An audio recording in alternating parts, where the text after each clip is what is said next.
Assalamualaikum warahmatullahi wabarakatuh. Halo anak-anak hebat kelas 6. Semoga kalian selalu dalam keadaan sehat dan semangat. Hari ini kita belajar IPA. Di subtema 2, kalian sudah mempelajari tentang perkembangbiakan hewan secara generatif. Nah, hari ini kita masuk ke subtema 3.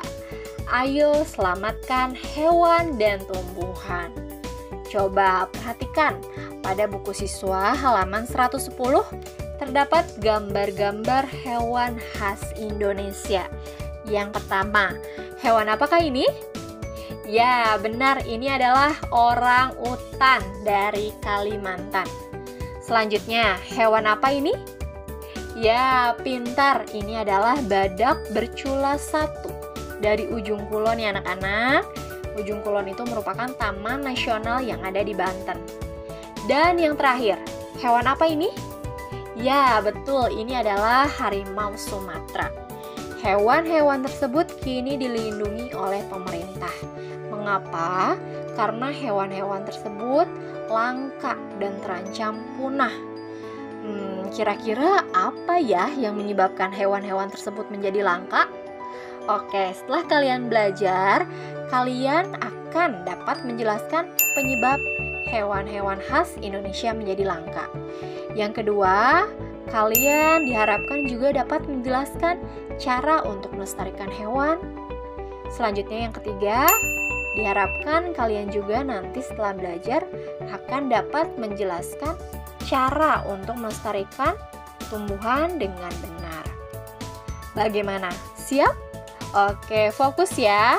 Nah, lebih bagus apabila materi yang pentingnya kalian catat agar mudah diingat. Oke anak-anak, kita ke pembahasan yang pertama. Penyebab hewan-hewan menjadi langka. Yang pertama, karena berkurangnya hutan yang menjadi tempat hidup hewan-hewan tersebut. Kenapa hutan bisa berkurang? Hutan dapat berkurang karena dibangunnya gedung-gedung dan perumahan, sehingga hewan-hewan tersebut kehilangan habitat aslinya. Yang kedua, hewan menjadi langka karena adanya perburuan liar. Perburuan liar itu mengakibatkan hewan berada di ambang kemusnahan. Yang ketiga, karena bencana alam. Banyak hewan yang tidak dapat bertahan hidup untuk menyelamatkan dirinya saat terjadi bencana alam. Yang keempat, karena adanya perdagangan satwa ilegal. Semakin langka dan dilindungi, semakin mahal harga jualnya. Hewan yang dijual belikan ini biasanya dijadikan hewan peliharaan, diambil bagian tubuhnya, bahkan dikonsumsi. Yang kelima, penyebab hewan langka itu karena perubahan iklim. Perubahan iklim dapat mengancam keberlangsungan hidup hewan. Kenaikan suhu yang berlangsung dengan sangat cepat itu akan membuat hewan-hewan sulit melakukan adaptasi. Nah, itulah beberapa penyebab hewan-hewan menjadi langka. Lalu bagaimana cara untuk melestarikannya? Nah, cara untuk melestarikan hewan yang pertama, dengan memelihara habitat alami hewan, dengan tidak menebang hutan secara liar. Yang kedua, dengan melindungi hewan-hewan langka, mendukung kegiatan pelestarian dan penangkarannya. Contoh-contoh tempat untuk melindungi hewan langka diantaranya ada Taman Nasional Komodo yang terletak di Pulau Komodo, Nusa Tenggara Timur. Nah, ini merupakan tempat tinggal komodo. Kemudian ada juga Taman Nasional Waikambas berada di Lampung yang melindungi gajah. Kemudian Taman Nasional Ujung Kulon di Banten yang melindungi badak bercula 1, dan Taman Nasional Tanjung Puting di Kalimantan yang melindungi orang utan. Kemudian yang ketiga, caranya dengan memelihara hewan peliharaan dengan baik. Apakah kalian memiliki hewan peliharaan di rumah? Ya, apabila kalian memiliki, sayangi dan peliharalah mereka dengan sebaik-baiknya. Anak-anak, bukan hanya hewan yang harus kita lestarikan, namun tumbuhan juga harus kita lestarikan. Nah, bagaimana cara untuk melestarikan tumbuhan? Kita dapat melestarikan tumbuhan dengan membantu perkembangbiakannya. Coba perhatikan gambar seri di buku siswa halaman 135. Apa yang kalian lihat? Ya, perkembangbiakan pada mangga ya anak-anak. Gambar ini menjelaskan perkembangbiakan mangga secara generatif. Masih ingat perkembangbiakan generatif? Ya, perkembangbiakan tumbuhan melalui perkawinan sel kelamin jantan atau benang sari dan sel kelamin betina atau putih. Perkembangbiakan generatif pada mangga itu dimulai dari peristiwa penyerbukan. Nah, kita review lagi ya. Penyerbukan itu apa? Ya, penyerbukan adalah jatuhnya serbuk sari ke kepala putik.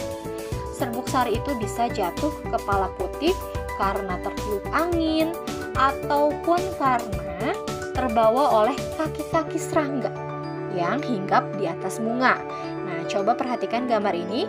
Yang membantu proses penyerbukannya yaitu kupu-kupu ya, anak-anak. Setelah proses penyerbukan, terjadilah proses pembuahan. Pembuahan adalah proses peleburan sel kelamin jantan dan sel kelamin betina yang akan menghasilkan zigot. Lalu zigot inilah yang akan berkembang menjadi tumbuhan baru. Nah, anak-anak, selain perkembangbiakan tumbuhan secara generatif, tumbuhan juga dapat berkembang biak secara vegetatif. Perkembangbiakan secara vegetatif itu adalah perkembangbiakan tanpa melalui perkawinan, kebalikan dari generatif. Perkembangbiakan vegetatif ini dengan cara menggunakan bagian tubuh induknya. Coba perhatikan gambar pada buku siswa halaman 136. Ada perkembangbiakan vegetatif secara alami, yaitu perkembangbiakan vegetatif tanpa bantuan manusia. Contoh perkembangbiakan vegetatif alami yaitu yang pertama, dengan akar tinggal, contohnya kunyit. Yang kedua, umbi lapis, contohnya bawang merah. Yang ketiga, umbi batang, contohnya talas. Yang keempat, umbi akar, contohnya wortel. Yang kelima, tunas adventif, contohnya cocor bebek. Yang keenam, dengan spora, contohnya tumbuhan paku. Dan yang ketujuh, dengan geragih, contohnya arbei. Adapun perkembangbiakan dengan cara vegetatif buatan, yaitu perkembangbiakan tanpa melalui perkawinan yang terjadi karena bantuan manusia. Perhatikan gambarnya, ada di buku siswa halaman 136. Yang pertama, cangkok. Cangkok adalah cara memperbanyak tumbuhan yang dilakukan dengan cara mengupas atau menyayat bagian batang. Biasanya dilakukan pada cabang pohon yang berkayu. Misalnya pohon mangga, pohon rambutan. Pada bagian yang dicangkok nanti akan tumbuh akar. Nah, bagian tersebutlah yang nantinya ditanam dan tumbuh menjadi tanaman baru. Lalu, bagaimana cara untuk mencangkok? Nah, sebelum mencangkok, pilihlah pohon yang mempunyai sifat unggul. Misalnya, buah yang dihasilkannya besar, manis, pohonnya sehat, daunnya lebat, batang dan akarnya kuat. Caranya, yang pertama, kupas kulit dan kambium pada cabang batang yang akan dicangkok. Mengapa kambium harus dihilangkan? Kambium dihilangkan tumbuhan agar kulit tidak terbentuk kembali sehingga akar dapat tumbuh. Kemudian tutup bagian batang yang dikupas dengan tanah yang dibungkus plastik atau sabut kelapa yang telah dilubangi. Setelah ditutup, ikatlah dengan tali. Kemudian siram bagian yang ditutup agar tetap lembab. Tunggu sampai tumbuh akar pada batang yang dicangkok. Selanjutnya hasil cangkokan tersebut dapat dipotong dan ditanam menjadi tanaman yang baru. Yang kedua, stek. Stek adalah memperbanyak tumbuhan dengan cara menancapkan atau menanam potongan-potongan batang tumbuhan induknya. Tumbuhan yang dapat di stek itu antara lain ketela pohon, tebu, mawar, melati, dan kangkung. Yang ketiga, menyambung atau nama lain dari menyambung ini yaitu mengenten. Menyambung adalah menggabungkan batang bawah dan batang atas kedua tanaman sejenis. Menyambung adalah menggabungkan batang bawah dan batang atas dua tanaman sejenis. Tujuan menyambung adalah menggabungkan sifat-sifat unggul dari dua tanaman sehingga diperoleh satu tanaman yang memiliki sifat unggul. Misalnya, ada dua tanaman mangga. Tanaman mangga pertama berakar kuat tetapi buahnya asam. Sedangkan tanaman mangga kedua berakar lemah tapi buahnya sangat manis. Maka batang bawah dari tanaman mangga yang berakar kuat itu disambung dengan batang atas tanaman mangga yang berbuah manis. Dengan membantu perkembangbiakan tumbuhan berarti kalian telah ikut melestarikan keberadaannya. Oke, cukup sekian pembahasan materi IPA subtema 3 hari ini.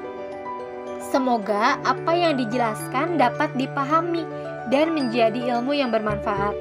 Terima kasih atas perhatiannya. Mohon maaf apabila ada kekurangan dalam penyampaian materi. Semoga kalian selalu sehat dan tetap semangat walau masih harus belajar dari rumah. Wassalamualaikum warahmatullahi wabarakatuh.